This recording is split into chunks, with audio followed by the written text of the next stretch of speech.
Hello and welcome back to another episode of Bedtime Stories. My name is Tracy and I'm your host. This is whatever chapter it is. We are reading The Warlord of Mars by Edgar Rice Burroughs.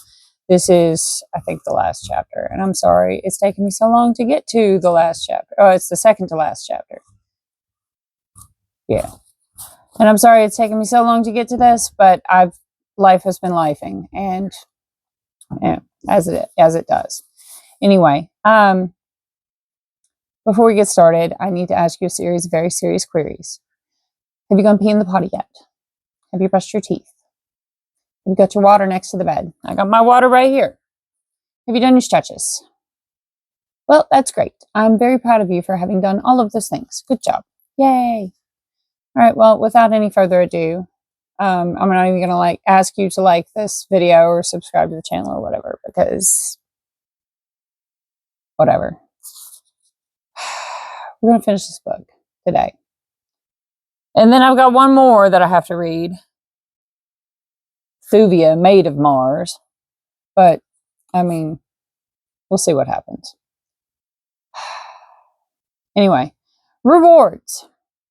With the realization that Deja Thoris was no longer within the throne room came the belated recollection of the dark face that I had glimpsed peering from behind the draperies that backed the throne of Silencious Ol, at the moment that I had first come so unexpectedly upon the strange scene being enacted within the chamber.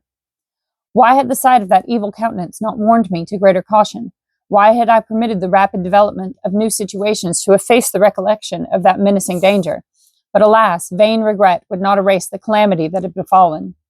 Once again had Deja Thoris fallen into the clutches of that arch-fiend Thurid, the Black Dator, the firstborn. Again was all my arduous labor gone for naught. Now I realized the cause of the rage that had been writ so large upon the features of Matai Shang and the cruel pleasure that I had seen upon the face of Feodor. They had known or guessed the truth, and the Hecador of the Holy Therns, who had evidently come to the chamber in the hope of thwarting Silencious Ol in his contemplated perfidy against the high priest, who coveted Deja Thoris for himself, realized that Thurid had stolen the prize from beneath his very nose. Feodor's pleasure had been due to her realization of what this last cruel blow would mean to me, as well as to a partial satisfaction of her jealous hatred for the Princess of Helium. My first thought was to look beyond the draperies at the back of the throne, for there it was that I had seen Thurid. With a single jerk, I tore the priceless stuff from its fastenings, and there before me was revealed a narrow doorway behind the throne. No question entered my mind but that here lay the opening of the avenue of escape which Thurid had followed, and had there been, it would have been dissipated by the sight of a tiny jeweled ornament which lay a few steps within the corridor beyond. As I snatched up the bauble, I saw that it bore the device of the Princess of Helium, and then pressing it to my lips, I dashed madly along the winding way that led gently downward toward the lower galleries of the palace. I had followed but a short distance when I came upon the room in which Solon formerly had held sway. His dead body still lay where I had left it, nor was there any sign that another had passed through the room since I had been there, but I knew that two had done so, Thurid, the Black Dator, and Deja Thoris. For a moment I paused uncertain as to which of the several exits from the apartment which would lead me upon the right path. I tried to recollect the directions which I had heard Thurid repeat to Solon, and at last, slowly, as though through a heavy fog, the memory of the words of the firstborn came to me. Follow a corridor, passing 3 diverging corridors upon the right, then into the 4th right-hand corridor to where the 3 corridors meet. Here again, follow to the right, hugging the left wall closely to avoid the pit. At the end of this corridor, I shall come to a spiral runway, which I must follow down instead of up. After that, the way is along but a single branchless corridor. And I recalled the exit at which he had pointed as he spoke. It did not take me long to start upon that unknown way, nor did I go with caution, although I knew that there might be grave dangers before me. Part of the way was black as sin, but for the most it was fairly lighted. The stretch, where I must hug the left wall to avoid the pits, was darkest of them all, and I was nearly over the edge of the abyss before I knew that I was near the danger spot. A narrow ledge, scarce a foot wide, was all that had been left to carry the initiated past that frightful cavity into which the unknowing must surely have toppled at the first step. But at last I won safely beyond it, and then a feeble light made the balance of the way plain, until at the end of the last corridor I came suddenly out into the glare of day upon a field of snow and ice. Glad for the warm temperature of the hothouse city of Kadabra, the sudden change to Arctic frigidity was anything but pleasant. But the worst of it was that I knew I could not endure the bitter cold, almost naked as I was, and that I would perish before ever I could overtake Thurid and Dejah Thoris. To be thus blocked by nature, who had all the arts and wiles of cunning man pitted against him, it seemed a cruel fate, and as I staggered back into the warmth of the tunnel's end, I was as near hopelessness as I ever have been. I had by no means given up my intention of continuing the pursuit, for if needs be, I would go ahead though I perished ere ever I reached my goal.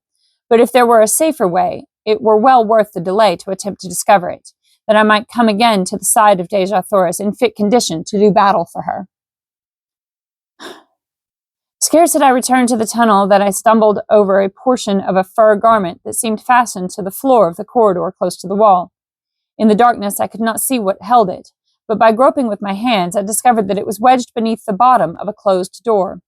Pushing the portal aside, I found myself upon the threshold of a small chamber, the walls of which were lined with hooks from which depended suits of the complete outdoor apparel of the yellow men. Situated as it was at the mouth of the tunnel leading from the palace, it was quite evident that this was the dressing room used by the nobles leaving and entering the hothouse city, and that Thurid, having knowledge of it, had stopped here to outfit himself and Dejah Thoris before venturing into the bitter cold of the Arctic world beyond. In his haste, he had dropped several garments upon the floor, and the telltale fur that had fallen partially within the corridor had proved the means of guiding me to the very spot he would least have wished me to have knowledge of. It required but the matter of a few seconds to don the necessary Orlok skin clothing, with the heavy fur-lined boots that are so essential a part of the garmenture of one who would successfully contend with the frozen trails and the icy winds of the bleak Northland. Once more I stepped beyond the tunnel's mouth to find the fresh tracks of Thurid and Dejah Thoris in the new fallen snow. Now at last was my task an easy one, for though the going was rough in the extreme, I was no longer vexed by doubts as to the direction I should follow, or harassed by darkness or hidden dangers. Through a snow-covered canyon, the way led up toward the summit of low hills. Beyond these, it dipped again to another canyon, only to rise a quarter-mile farther on toward a pass which skirted the flank of a rocky hill. I could see by the signs of those who had gone before that when Dejah Thoris had walked, she had been continually holding back, and that the black man had been compelled to drag her. For other stretches, only his footprints were visible, deep and close together in the heavy snow, and I knew from these signs that he had been forced to carry her, and I could well imagine that she had fought him fiercely every step of the way. As I came round the jutting promontory of the hill's shoulder, I saw that which quickened my pulses and set my heart to beating high, for within a tiny basin, between the crest of this hill and the next, stood 4 people before the mouth of a great cave, and beside them, upon the gleaming snow, rested a flyer, which had evidently but just been dragged from its hiding place. The 4 were Dejah Thoris, Feodor, Thurid, and Matai Shang. The 2 men were engaged in a heated argument, the father of Thurns threatening, while the black scoffed at him as he went about the work at which he was engaged. As I crept toward them cautiously that I might come as near as possible before being discovered, I saw that finally the men appeared to have reached some sort of compromise, for with Feodor's assistance, they both set to dragging the resisting Dejah Thoris to the flyer's deck. Here they made her fast, and then both again descended to the ground to complete the preparations for departure. Feodor entered the small cabin upon the vessel's deck. I had come to within a quarter of a mile of them when Matai Shang espied me. I saw him seize Thurid by the shoulder, wheeling him around in my direction as he pointed to where I was now plainly visible. For the moment that I knew I had been perceived, I cast aside every attempt at stealth and broke into a mad race for the flyer. The 2 redoubled their efforts at the propeller at which they were working, and which very evidently was being replaced after having been removed for some purpose of repair. They had the thing completed before I had covered half the distance that lay between me and them, and then both made a rush for the boarding ladder. Thurid was the first to reach it, and with the agility of a monkey clambered swiftly to the boat's deck, where a touch of the button controlling the buoyancy tanks sent the craft slowly upward, though not with the speed that marks a well-conditioned flyer. I was still some 100 yards away as I saw them rising from my grasp. Back by the city of Kadabra lay a great fleet of mighty flyers, the ships of Helium and Ptarth that I had saved from destruction earlier in the day, but before ever I could reach them, Thurid could easily make good his escape. As I ran, I saw Matai Shang clambering up the swinging ladder toward the deck, while above him leaned the evil face of the firstborn. A trailing rope from the vessel's stern put no new hope in me, for if I could but reach it before it whipped too high above my head, there was yet a chance to gain the deck by its slender aid. That there was something radically wrong with the flyer was evident from its lack of buoyancy, and the further fact that though Thurid had turned twice to the starting lever, the boat still hung motionless in the air, except for a slight drifting with the low breeze from the north. Now Matai Shang was close to the gunwale. A long, claw-like hand was reaching up to grasp the metal rail. Thurid leaned farther down toward his co-conspirator. Suddenly, a raised dagger gleamed in the upflung hand of the black. Down it drove toward the white face of the father of Therns. With a loud shriek of fear, the holy Hecador grasped frantically at that menacing arm. I was almost to the trailing rope by now. The craft was still rising slowly, the while it drifted from me. Then I stumbled on the icy way, striking my head upon a rock as I fell sprawling but an arm's length from the rope, the end of which was now just leaving the ground. With the blow upon my head, came unconsciousness. Jeez. It could not have been more than a few seconds that I lay senseless there upon the northern ice, while all that was dearest to me drifted farther from my reach in the clutches of that black fiend. For when I opened my eyes, Thurid and Matai Shang yet battled at the ladder's top, and the flyer drifted but 100 yards farther to the south. But the end of the trailing rope was now a good 30 feet above the ground. Goaded to madness by the cruel misfortune that had tripped me when success was almost within my grasp, I tore frantically across the intervening space, and just beneath the rope's dangling end, I put my earthly muscles to the supreme test.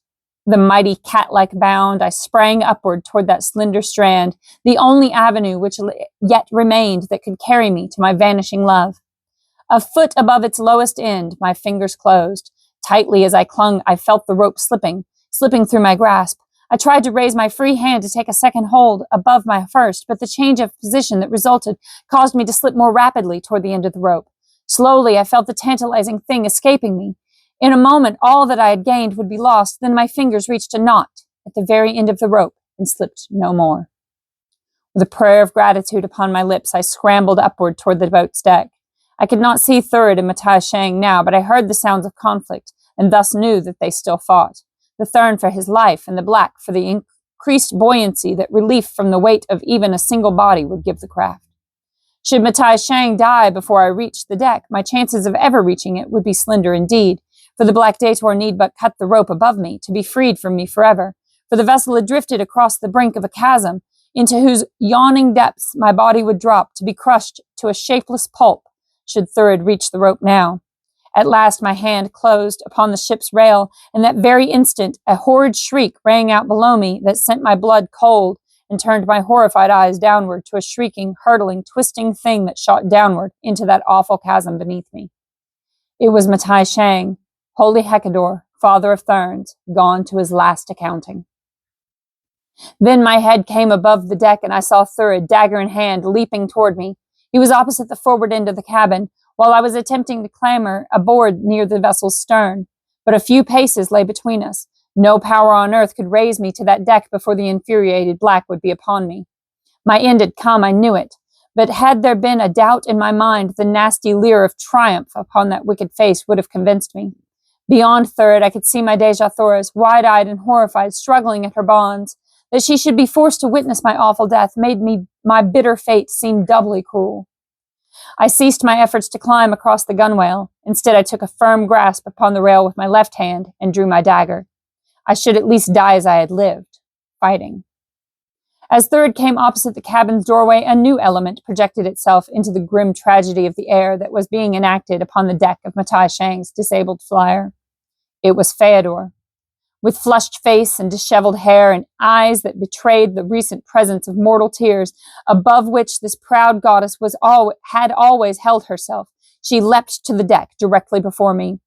In her hand was a long, slim dagger. I cast a last look upon my beloved princess, smiling as men should who are about to die. Then I turned my face up toward Feodor, waiting for the blow. Never have I seen that beautiful face more beautiful than it was at that moment. It seemed incredible that one so lovely could yet harbor within her fair bosom a heart so cruel and relentless, and today there was a new expression in her wondrous eyes that I never before had seen there, an unfamiliar softness, and a look of suffering. Third was beside her now, pushing past to reach me first, and then what happened so quickly that it was all over before I could realize the truth of it. Feodor's slim hand shot out to close upon the black's dagger wrist. Her right hand went high with its gleaming blade. "That for Matai Shang," she cried, and she buried her blade deep in the Dator's breast. "That for the wrong you would have done Deja Thoris," and again the sharp steel sank into the bloody flesh. "And that, and that, and that," she shrieked, "for John Carter, Prince of Helium." And with every word, her sharp point pierced the vile heart of the great villain. Then, with a vindictive shove, she cast the carcass of the firstborn from the deck to fall in awful silence after the body of his victim. I had been so paralyzed by surprise that I had made no move to reach the deck during the awe-inspiring scene which I had just witnessed. And now I was to be still further amazed by her next act, for Feodor extended her hand to me and assisted me to the deck, where I stood gazing at her in unconcealed and stupefied wonderment. A wan smile touched her lips. It was not the cruel and haughty smile of the goddess with which I was familiar. "You wonder, John Carter," she said, "what strange thing has wrought this change in me? I will tell you. It is love, love of you." And when I darkened my brows in disapproval of her words, she raised an appealing hand. "Wait," she said. "It is a different love from mine. It is the love of your princess, Deja Thoris, for you that has taught me what true love may be, what it should be, and how far from real love was my selfish and jealous passion for you. Now I am different. Now could I love as Deja Thoris loves. And so my only happiness can be to know that you and she are once more united. For in her alone can you find true happiness. But I am unhappy because of the wickedness that I have wrought. I have many sins to expiate. I don't know how to pronounce that word. I've only ever read it. And though I be deathless, life is all too short for the atonement. But there is another way. And if Feodor, daughter of the But there is another way. And if Feodor, daughter of the holy Hecador of the holy Therns, has sinned, she has this day already made partial reparation. And lest you doubt the sincerity of her protestations and her avowal of a new love that embraces Deja Thoris also, she will prove her sincerity in the only way that lies open. Having saved you for another, Feodor leaves you to her embraces. With her last word, she turned and leapt from the vessel's deck into the abyss below. With a cry of horror, I sprang forward in a vain attempt to save the life that for 2 years I would so gladly have seen extinguished.